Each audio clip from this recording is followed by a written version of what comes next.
¿Qué tal? ¿Cómo les va? Buenas tardes a todas, a todos, bienvenidos. Bueno, ahora sí, bienvenidas, bienvenidos. Es indudable que el tema por el que los hemos convocado, que es la defensa del derecho a la jubilación como una conquista de las y los trabajadores, el derecho a la movilidad jubilatoria y, por supuesto, el derecho al reclamo en nuestro caso, del 82% móvil. Después cada uno hará las aclaraciones sobre cómo considera este planteo. Indudablemente son enormemente convocantes.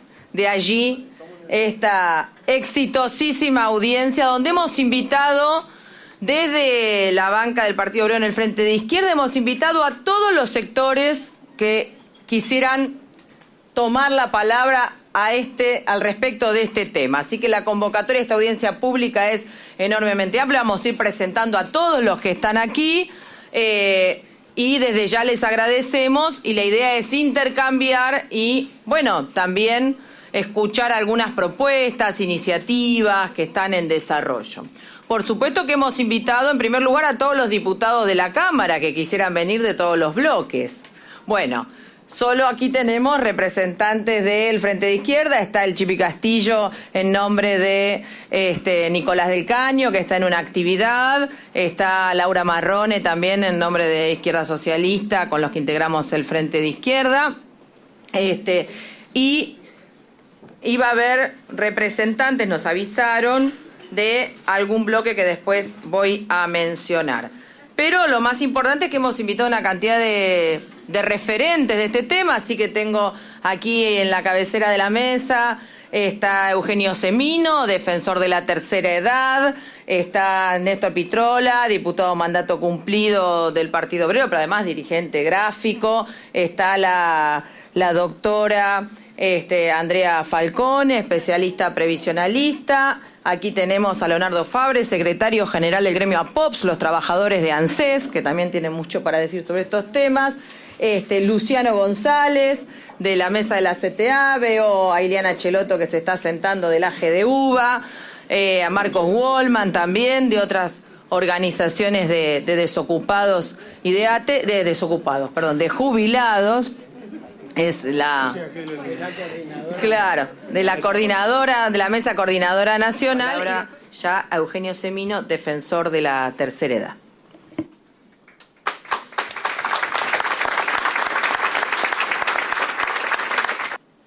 Y me parece que estamos ante una instancia, una situación donde tenemos que ver cómo extendemos puentes entre nosotros. Por eso saludo muchísimo la presencia de Andrea, de los diputados, de los abogados previsionalistas, de mi amigo Leonardo Fabré por el sindicato de APOPS. Muchos de los que estamos acá, de los jubilados, de Marcos Wallman, de los compañeros de CTA, de ATE, nos encontramos a principios de los 90 luchando contra la privatización del sistema. Y seguramente teníamos diferencias políticas, teníamos diferencias ideológicas, teníamos distintas pertenencias, pero estábamos en una causa común. La perdimos a medias, preservamos una parte del sistema de reparto que fue decisivo en términos de mantener una bandera y de mantener una posibilidad de recuperarlo en algún sistema, en algún momento. Y después cada uno de nosotros siguió nuestro camino y nos fuimos reencontrando en cada lucha común y seguimos disintiendo en nuestras apreciaciones políticas, ideológicas. Pero me parece que estamos en una instancia que tenemos que volver, como decía, a tender esos puentes de una causa común. Porque son puentes de humanismo. Para algunos, desde la condición de su fe cristiana, para otros nos lo es de una concepción socialista, para otros de lo que es los íconos del peronismo en términos históricos y reivindicativos de la clase obrera, y podría ser tantos otros, entre quienes tenemos que enfrentar un problema muy serio que no tiene que ver exclusivamente con una ley previsional. Desde acá estamos discutiendo y debatiendo una concepción de sociedad. Una concepción de sociedad donde la gerontofobia promovida de sus dirigencias, ese desprecio por el envejecido, ese desprecio por el mayor, conlleva a la falta de conformar un sujeto común desde los jóvenes con proyectos hacia el futuro. Hoy se le está mostrando al joven la degradación del envejecido. Por eso permanentemente se nos lleva a discutir falacias. Lo que estamos discutiendo ahora, si 192 pesos más tienen que ver con superar la pobreza cuando alguien cobra 14 o 15 mil pesos, es entrar en un debate de la falacia. El 90% de los jubilados está por debajo de la cobertura de sus necesidades básicas. Veamos no el proceso en términos históricos, porque obviamente no dan los tiempos y ustedes lo conocen tan bien como yo. Veamos los últimos años. 2017 se le roba a los jubilados 7 puntos en el llamado factor empalme por cambio de ley de movilidad. 100.000 millones de pesos, que después, es más, no sabemos para qué se usan. Y bueno, discútanlo, vayan a la corte, lo denunciamos, otros hicieron sus juicios individuales. Fernández Pastor llegó a la corte con su primer caso, y ahí la corte diciendo: para tal le vamos a reconocer, para tal o cual, no para los jubilados a quienes le afanaron los 7 puntos. Pero en ese momento, y yo el otro día lo conversaba con los compañeros, pasó desapercibida que en paralelo había otra medida que tenía que ver con el reconocimiento del 82% móvil del salario mínimo vital y móvil. Un 82% móvil más trucho imposible, y que encima no implicaba una diferencia en los saberes de quienes iban a estar dentro de esta condición y los que quedaban aparte de este 82%, porque cuando se recategorizaba conforme la variación de ese salario mínimo vital y móvil, ese sector cobraba 100, 200 pesos más, que luego lo empataba cuando los otros cobraban la movilidad. Y si no era un problema de plata, ¿por qué se hizo? Porque ahí se diferenció en el primer paso de lo que hoy estamos viviendo a los aportantes puros de los impuros. Aquellos que tenían los 30 años de aporte en el sistema, de los otros que habían tenido un mes de moratoria, 20 años o lo que fuere, pero que en cualquier caso habían entrado al sistema por una ley de la nación. Y esto, ¿qué pasa? Cambiaba la calidad del derecho de unos y otros. Había impuros, empezaba a haber impuros. Los impuros, como parte de esta planificación a la cual hoy estamos asistiendo, perdían su condición y relación de su haber jubilatorio con su historia laboral. Eran otra cosa. En paralelo se había dicho pomposamente en la ley de reparación, vamos a crear una comisión, un comité de expertos para reformar estructuralmente el sistema. Nunca pasó.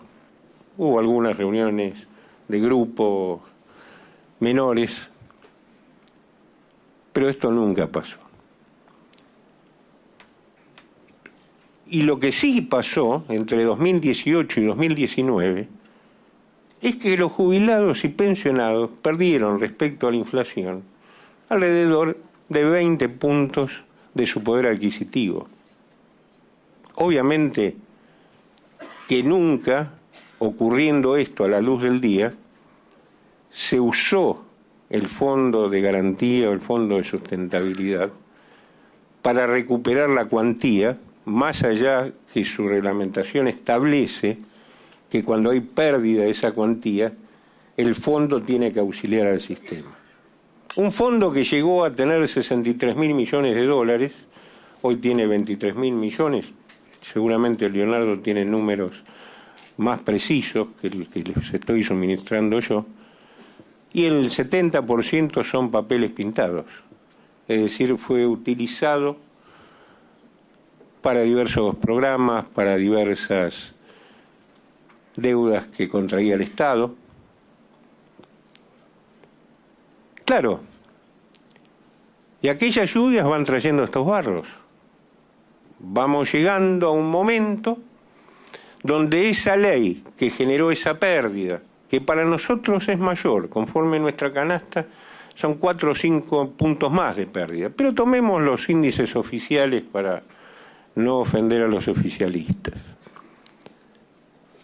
Decía que llegamos a un momento donde había cierta previsión en términos de los índices que se iban a generar para este semestre en relación a lo que había sido la inflación del semestre anterior, del año pasado, al último semestre del año pasado. Y ahí tenemos el gran dilema del 11.54% para marzo. Después podemos discutir junio, pero vamos al 11.54. Cuando esto iba a ocurrir, se suspende la ley, no se deroga, y se niega los efectos que a criterio nuestro, de muchos otros, ya los había generado. Ahora, lo que más sorprendió, y habíamos quienes suponíamos que desgraciadamente iba a pasar, por eso vinimos anticipando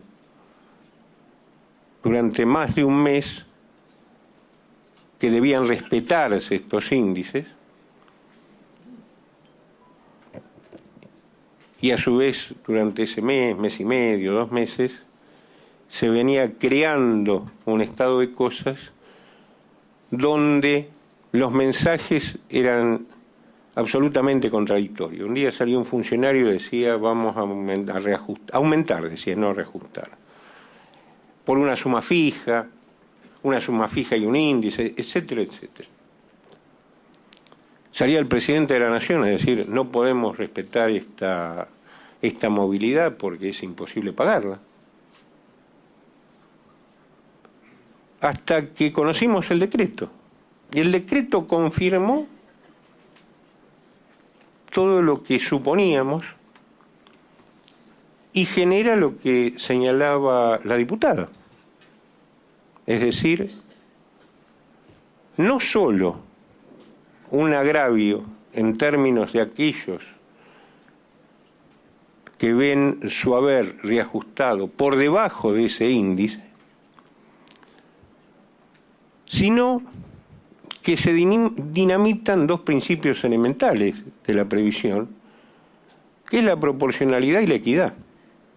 No es privilegiado el que gana 40 respecto al que gana 20, sino que tiene otra historia de aportes, tiene otra historia laboral. Y lo más perverso, y de todos los gobiernos, es que nos vuelven a hacer discutir sobre la falacia. Che, el de 18 en realidad no está tan mal como el de 14. Y si al de 20 le sacamos 3,52, ya termino, si le estamos dando 192 al de 14, verdadero disparate. Por eso, y concluyo,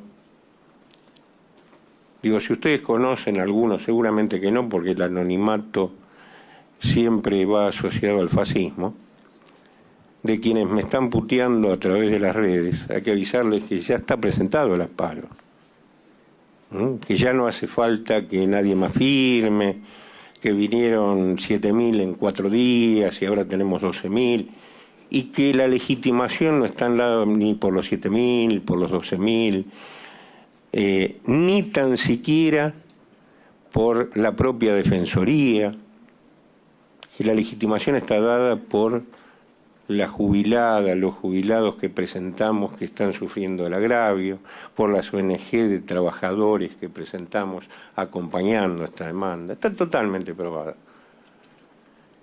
Me han acompañado desinteresadamente y afectando sus propios intereses profesionales, y a quienes agradezco públicamente, el doctor Andrés Gil Domínguez en lo constitucional y colega de las doctoras, el doctor Adrián Trócoli en lo previsional. ¿Qué planteamos y concluyo en el amparo? Todo lo de los índices y demás, el 1%, el 2% menos. Es más, cuando mirábamos la planilla a las 3 de la mañana, estábamos haciendo la demanda, nos miramos los tres y esto es un disparate, estamos discutiendo lo obvio. 4 son menos que 8. Digo, escribir páginas sobre lo obvio es complicado porque es lo que nos muestra lo mal que está una sociedad cuando no se rinde ante la evidencia. Pero por eso el eje de la demanda es la violación de los derechos humanos de los adultos mayores. Es la regresividad del derecho. Obviamente que la actualización de los saberes de la seguridad social es un principio del 14 bis, violado por todos los gobiernos de Argentina. Pero también en el artículo 75 está el Pacto de San José, que es muy caro sobre todo para la gente de mi generación, porque tiene que ver con derechos humanos, con derechos sociales, políticos, civiles. ¿Saben qué? La que se nos violó a todos los que de distinto lugar enfrentamos a la dictadura. A veces los desconocen aquellos que acompañaron el proceso activamente con la colaboración o el silencio. Pero muchos de nosotros conocemos el olor a carne quemada propia o de un compañero. Lo que se está violando esencialmente son esos derechos, que están en el Pacto de San José, Protocolo del Salvador, artículo 17 incluido ahí adentro, que la Corte lo recuerda en el caso Blanco después de años, en fines del 2018, y la Convención Interamericana de Derechos Humanos de las Personas Mayores, se firma el 15 de junio del 2015, y uno de los estados promotores fue Argentina, y funcionarios de ese momento que bien actuaron para que se firme esa convención, hoy la van a violar, porque el artículo 26, y concluyo, plantea muy claramente que los estados tratantes se comprometen a la no regresividad de los derechos de los adultos mayores, al no recortar los derechos de los adultos mayores. Y el Estado argentino está a punto de violar ese artículo, como ya lo planteó el juez Babbio en el juzgado número 1 de Salta, antes de que apareciera el decreto, y que por una circunstancia similar fue condenado el Estado peruano en el 2019 por la Corte Interamericana de Derechos Humanos. Esto es lo que queremos evitar: la gran litigiosidad, el gran sufrimiento para los jubilados, los pensionados, y a su vez desnudar que no es que va a haber una reforma que se va a tratar en el Congreso, sino que la reforma está en marcha y empezó con este decreto. Les agradezco. No quiero dejar de mencionar que esto no impide, como dicen, que un jubilado que desea hacer juicio y demás lo pueda hacer. No coartamos la libertad de nadie para ejercer su profesión. Lo que queremos hacer, evitar lo que ya vimos en el caso Badaro, donde cientos de miles de jubilados murieron en la espera de obtener el reconocimiento de un derecho que nunca lo tuvieron. Muchas gracias. Le damos la palabra ahora a Marcos Wallman, secretario de Previsión Social de la CTA Capital Federal y secretario general de la Mesa Coordinadora de Jubilados y Pensionados. Bueno, muchas gracias por poder participar acá, valorar enormemente esta audiencia pública. Hoy vemos cómo se habla de todo el tema previsional, de los jubilados, los pensionados, y vale la pena ver acá una presencia de trabajadores activos, de jubilados y de distintas organizaciones para comenzar diciendo que lo que estamos acá discutiendo es un tema de la clase trabajadora, es un tema de la lucha de clases. Acá estamos en un momento en donde hemos denunciado, hemos estado en la calle, hemos manifestado nuestro desacuerdo con esta medida que han tomado por considerarla inconstitucional, por considerarla regresiva, por considerarla discriminatoria. Y esto ha traído la posibilidad de que podamos discutir no solamente este tema, no solamente esta actualización de las jubilaciones, justamente para que no estemos permanentemente discutiendo lo coyuntural, discutiendo si 100 pesos más y 100 pesos menos, si 1.000 pesos más y 1.000 pesos menos. Y hoy, acá en todas las intervenciones, se viene manifestando algo fundamental.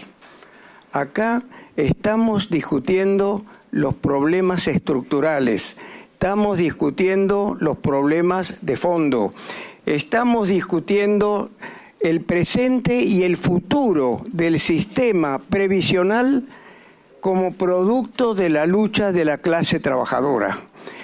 Compañeros, compañeras, yo creo, y no es acá para hacer, digamos, podemos escuchar la diversidad de opiniones por posiciones políticas, ideológicas, pero todo lo que se ha logrado en el plano previsional ha sido producto de la lucha de la clase trabajadora, no ha sido producto de los gobiernos.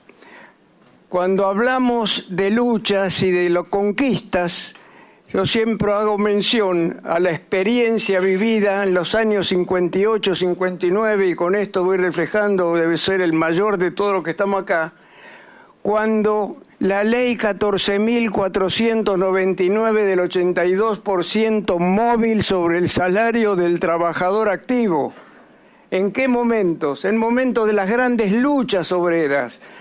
La lucha del frigorífico de Sandra Torres, las grandes luchas bancarias y de seguros, momentos de grandes luchas. Y luego en 1968, otra dictadura, la ley 18037 y 18038, del 70% hasta el 80%, considerando distintas graduaciones de la propia ley. ¿En qué momento? En los momentos previos al Cordobazo, en el momento de las grandes luchas contra la dictadura, fue las luchas de la clase obrera. Por eso, compañeras, compañeros, lo que estamos hablando no es un tema de los jubilados, es un tema de la clase y es un tema donde los jubilados debemos ser protagonistas activos como lo hemos sido en toda nuestra vida de trabajadores activos en el proceso de producción. Quiero decir, compañeras, compañeros, que acá lo que estamos analizando, en definitiva, es que, como acá se explicaba, cuando se hizo la Ley de Reparación Histórica hay un artículo que creó el Consejo de Sustentabilidad Previsional. Este Consejo de Sustentabilidad Previsional, dirigida por en ese momento ministro de Trabajo, eligió 20 representantes para elaborar ese proyecto para que sea discutido en la bicameral del Congreso. Lo digo porque estamos acá en la Cámara de Diputados en el Congreso de la Nación. Esos 20 se eligieron, nunca funcionó, tenían que haberse ya resuelto el proyecto a mediados del año pasado. Pero ¿qué quiero decir con esto? ¿Por qué surgió esa comisión y para qué surgió esa comisión que se llama de sustentabilidad del sistema? Y acá vamos a la cuestión que quiero, acá como trabajador jubilado y en una organización que venimos luchando nosotros y los que nos precedieron más de 50 años y que seguimos permanentemente en esta lucha, decir que acá el problema principal que nosotros queremos aportar en este debate que tenemos acá es qué es lo que tenemos que hacer, tomando estas palabras que recién decía Néstor, que acá lo que tenemos que lograr realmente es nosotros crear un ámbito de lucha, de representantes de organizaciones, de trabajadores, de jubilados, de organizaciones, con un proyecto que debatamos colectivamente y que podamos impulsar conjuntamente. Nosotros en este sentido queremos aportar lo siguiente. Acá, si queremos debatir los problemas de fondo, porque sabemos, estamos acá en una gran disputa, una gran negociación, no disputa, para ver de qué manera vamos a pagar la deuda externa, la deuda ilegítima, la deuda fraudulenta. ¿Y esto qué significa? Ponernos en manos de ¿qué organización? Fondo Monetario Internacional. ¿De qué estamos hablando, compañeras y compañeros, hoy del Fondo Monetario Internacional, el mundo? La lucha de nuestros pueblos latinoamericanos, la lucha de los europeos, de los asiáticos. Estamos hablando de que acá hay un plan. El plan es el que se aplica hoy en el sistema capitalista vigente. Liquidación del sistema previsional público de reparto asistido para avanzar en la privatización del sistema previsional en la Argentina y en el mundo. Y en este sentido han dado pasos permanentes. O cuando aumentaron la edad de la mujer a 65 años para que pueda recibir la PUAN, o cuando desfinancian el sistema previsional liquidando los aportes, como acá se explicó, los aportes del Estado, como el impuesto a las ganancias, como la coparticipación federal. Cuando se desfinancia el sistema previsional a partir de la disminución de las contribuciones patronales. Todo esto que acá se habló. El desfinanciamiento del sistema, para decir como lo están diciendo hoy, no hay plata para pagar. Nosotros, compañeras, compañeros, y con esto concluyo, llamamos a lo siguiente: luchar por un sistema previsional como corresponde. Para eso nosotros hemos presentado proyectos de ley y quiero decir acá que durante 8 años, y como sabemos, en esta Cámara de Diputados, en el Parlamento, cada 2 años pierde estado parlamentario. Perdió 4 veces estado parlamentario. Propongo que los participantes que estamos acá, más todo lo que podamos convocar, actualicemos estas leyes. La ley previsional que estamos planteando, que es 82% móvil sobre el salario del trabajador activo en su mismo cargo, oficio o función. No esta actualización trimestral, no que se llama movilidad y no es movilidad. Movilidad es el 82% móvil del salario. Haber mínimo jubilatorio, hoy 40.000 pesos, igual a la canasta básica de un alto mayor. Y el tercer aspecto es quién debe manejar los fondos previsionales. Artículo 14 bis de la Constitución. Sus interesados. Los interesados no son los poderes ejecutivos de turno. Los interesados somos los trabajadores activos, los jubilados y la participación del Estado, para el cual ahí tenemos instalado un Instituto Nacional de Previsión Social como una entidad con representación por voto directo y secreto de los activos, de los jubilados y del Estado. A estos 3 aspectos de la ley previsional acompañamos otro tema que es fundamental. Tenemos que terminar con la intervención en el PAMI, para lo cual hay que normalizar el PAMI. Tenemos otro proyecto de ley y también de vivienda en comodato para jubilados y pensionados en situación de emergencia habitacional. Concluyo, Romina, con lo siguiente. Proponemos de acá salir con una actividad concreta, que nos podamos reunir, poner esto sobre la mesa, discutir estos temas, poner lo que realmente queremos discutir y acá estar unidos, trabajadores, activos y jubilados, porque es el camino realmente para emprender esta lucha y tomar marzo como una jornada de lucha. Nosotros vamos a traer propuestas concretas. El día 18, entre nuestros miércoles históricos de los jubilados, ya llevamos 1.455 y vamos a seguir juntando ese 1.000.000 de firmas para el proyecto de ley, que podamos discutir estas cosas. Nos convocamos. La idea es discutir colectivamente, actualizar todo lo que tengamos que hacer, debatir y salir conjuntamente, porque el único camino no es el que vamos a esperar de estos gobiernos burgueses que se basan, en definitiva, en los proyectos del Fondo Monetario Internacional, donde Christine Lagarde fue muy clara, y lo es claro todos sus dirigentes. Hoy, la prolongación de la vida, ningún país capitalista en el mundo está en condiciones de resolverlo. Palabras textuales de la dirigente del Fondo Monetario Internacional. ¿A dónde apunta? A la privatización, a la gran ganancia de los grandes grupos económicos, financieros, bancarios. Ese es el objetivo, eso es lo que ellos se proponen, están lográndolo paulatinamente y lo que ellos realmente quieren es lograr instalar definitivamente lo que ellos se proponen aquí y tenemos que luchar y hoy más que nunca el internacionalismo, porque esto es lo que se aplica en todos los países del mundo y particularmente en nuestros hermanos latinoamericanos. Gracias. Así que muchísimas gracias por la presencia, muchísimas gracias por haber aceptado esta invitación y nos vemos seguramente el 12 y si no antes. Muchas gracias.